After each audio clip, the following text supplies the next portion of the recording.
Hello mga kabiga, mga kabisayang gamay. Welcome sa aking vlog. And for today's video, uumpisahan natin ang travel namin going to Italy. Ito ay matagal na naming plinano at matagal na rin naming naibuk dahil syempre pa, request ito ng mga kiddos.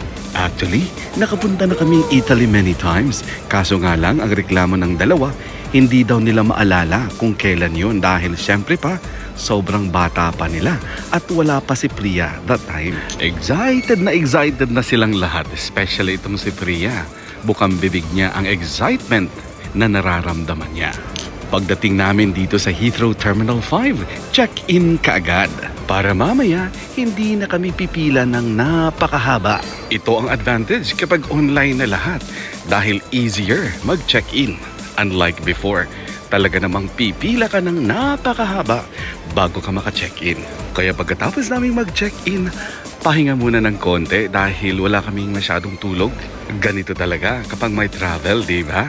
Sa sobrang excitement, hindi ka na nakakatulog.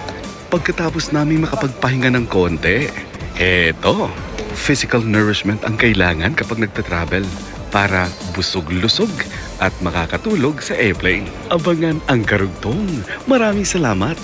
Hanggang sa muli. Paalam!